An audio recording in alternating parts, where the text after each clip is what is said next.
Já vás vítám u svého dalšího vlogu, který prvně nebude o Vánocích nebo o něčem speciálním, ale bude fakt o tom, jak takový moje tradiční nebo normální dny vypadají. Netradičně to ale začínám vlastně takhle večer, což už ani nevím proč. Asi proto, protože na to prostě mám teď nejvíc klidu a i takovej čas. Dneska jsem měla zkoušku a teda upřímně se mi nepovedla. Nebo takhle, nesešlo se tam prostě úplně všechno a něco prostě občas není jako úplně ve vašich rukách, ale určitě kdybych jako tam přišla a všechno 100% jako takhle tam naservírovala, tak bych jako neříkala, že bych ji neudělala. Prostě se to všechno nesešlo. A to je normální, to je v pořádku, ale myslím si, že je fér, abych tady mluvila takhle na rovinu, protože kdybych tady teď říkala, že jsem ji udělala, neudělala, tak si myslím, že by to ode mě nebylo vůbec jako... Nebyl by to moc hezký takhle začátek tady toho vytváření videí a nějakého kontentu, prostě asi bych se necítila úplně jako hej. Nechci prostě, aby to působilo, že mám všechno zvládnutý, že všechno zvládám úplně jakoby bez chybičky, nebo že to mi všechno vychází, prostě takovej je život. Nebudu se v tom víc nějak šťourat, já si teď ještě udělám také jako reset, dám si masku, vlezu si do vany a pustím si něco pěkného, protože si myslím, že i po takových věcech, které vám třeba jako nevejdou, tak je dobrý si prostě třeba udělat chviličku čas pro sebe, abyste se zase cítili dobře, abyste se navodili do nějaký jako pohody a to si myslím, že já teď potřebuju, protože jsem si byla fakt jistá, že tu zkoušku mít budu. Každopádně leden sám o sobě je jedna velká zkouška, proto taky si ten reset dělám teď a proto taky začínám ten vlog teď večer, kdy na to ten čas je, protože fakt myslím si, že i tady ten vlog bude plný samých jako příprav a učení, ale taky samozřejmě nebude chybět ani trénink a ani nějaká jako moje pohybová aktivita, protože já bych bez toho absolutně nemohla fungovat a je to takový jako základ mého fungování. Takže to je určitě důležitý a uvidíme, jak to všechno vyjde a co z toho bude. Každopádně já si myslím, že už takhle na začátek mluvím dost, že si jdu udělat hezký ten reset a pak půjdu spinkat a zítra ráno pojedeme na trénink.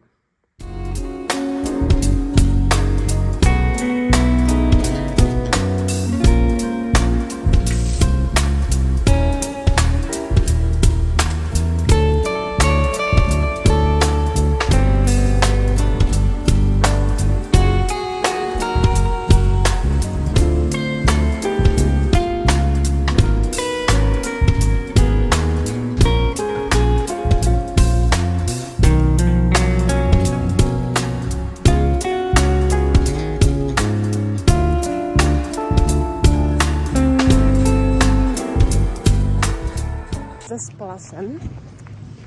Nestíhám, nebo spíš jako stíhám, ale jen tak. A je to takový nepříjemný, no. Já jsem toho stihnout dneska dopoledne tolik a ještě nemám vůbec nic z toho, co jsem chtěla.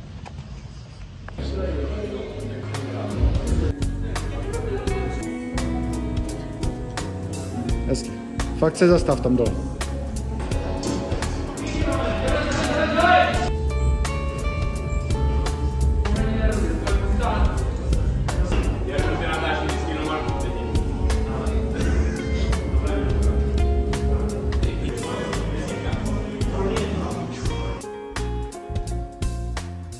Máme hotovo a já jsem si uvědomila, že včera to bylo 3 měsíce od operace, takže úplně šílený, co už můžu všechno dělat.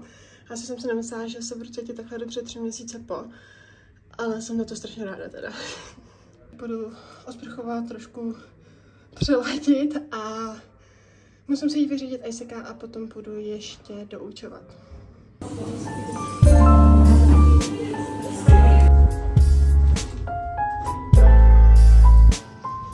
Jsem nějakou dobu doma, dodělala jsem si nějaké věci do školy a taky jsem se najedla. Bohužel můj oběd byl až někdy teď právě kolem ty 4., 5. hodiny, což se mi dřív stávalo jako normálně, protože jsem přijela pozdě domů takhle a dala jsem si teprve oběd.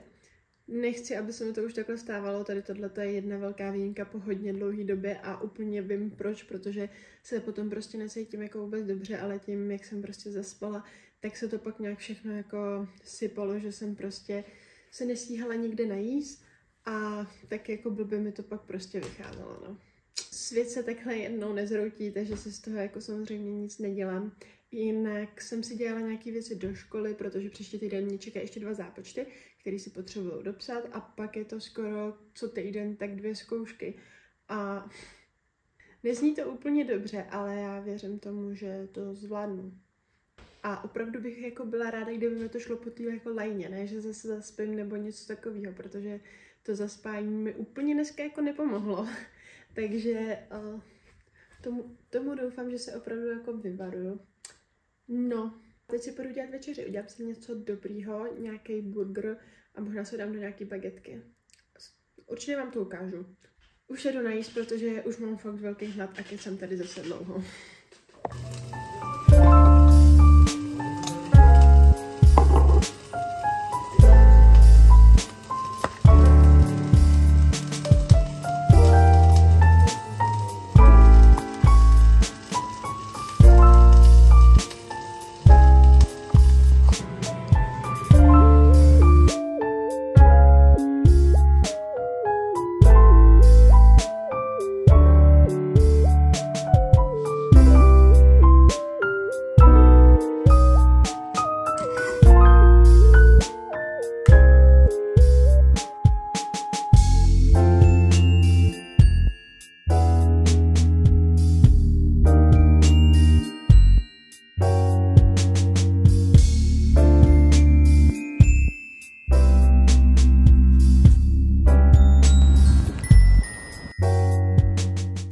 Já jsem akorát dojela domů, ještě jsem do dnešek nestihla vlastně vůbec nic natočit takhle jako napřímo, takže se tady ozývám. Jsem akorát před chviličkou dorazila domů, byla jsem na fyzioterapii a všechno je v pořádku, všechno jde vlastně podle plánu, takže jsem úplně šťastná.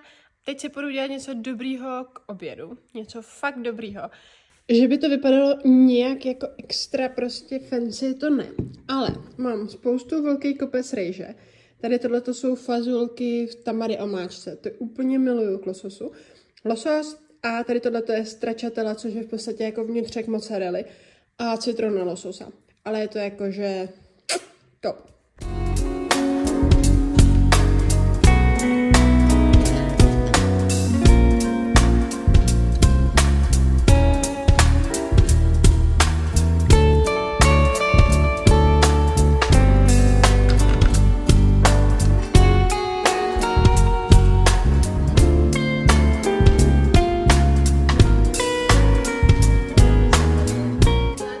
Máme tady sobotu, já už jsem po obědě, oběd jsem měla stejný jako včera, ale tady tohleto kombo prostě toho lososa, já úplně miluju, fakt je to jako něco, co bych asi jako mohla jíst opravdu každý den, takže tohle je, úplně doporučuju. Včera jsem si takhle vzala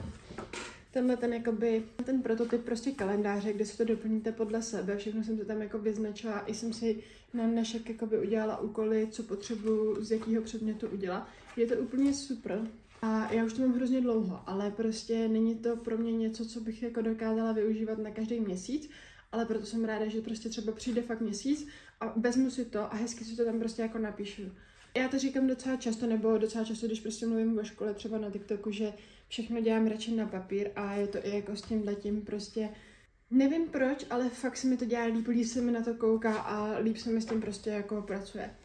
A taky jsem viděla dneska video na YouTube, to si myslím, že je fajn. Pokud jste neviděli, bylo to video vlastně na rok 2024, takový instant out a spíš jako jsem se zamýšlela nad tím, co si do toho nového roku chci přenést, co si v něm chci jako nechat a naopak, co v něm nechci. Už vím, o čem jsem chtěla mluvit. A je to, že já nezdílím jakoby tu cestu nebo ty videa jako z YouTube na svůj Instagram. Kdo mě zná a kdo jako tak nějak trošku to vnímá, tak může asi vědět, že já na tom Instagramu nejsem zdaleka tak aktivní jako třeba na tom YouTube nebo i na tom TikToku. A je to asi proto, protože prostě k Instagramu mám vybudovaný asi nějaký špatný vztah už jakože z minulosti. Je to určitě jako na lepší cestě, než to bylo, ale mám tam prostě trošku nějaký blok, který mi nedovolí jako ten vnitřní pocit prostě to tam jako šoupat.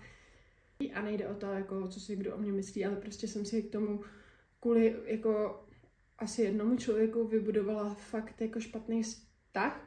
Tak nějak prostě jako přetrvává a chápu, že se tím asi docela podkopávám jako nohy, že bych mohla mít nějaký jako větší dosah prostě třeba díky tomu Instagramu, ale já ještě asi na to nejsem jako ready. Celkově mi na tom asi jakoby záleží víc, ale tam mám furt jako prostě ten blog a všechny tyhle ty věci dohromady, co jsem teď asi tak nějak jakože řekla. Je čas na to jít se učit a věnovat se prostě té škole, protože já fakt to chci mít jako co nejvíc klidu. Tak jdem na to.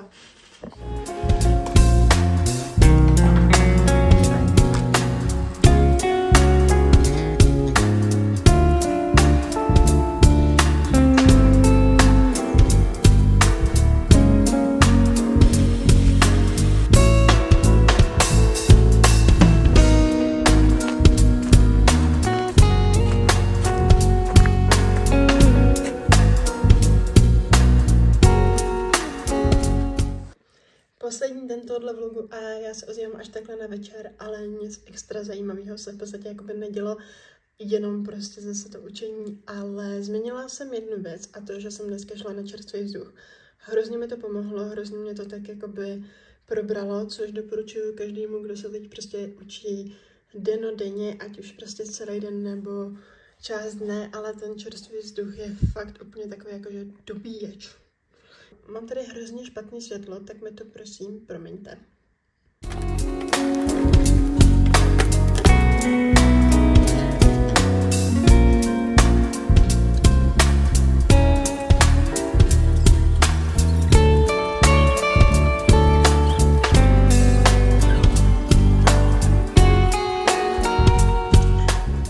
Abych se s váma zapomněla rozloučit.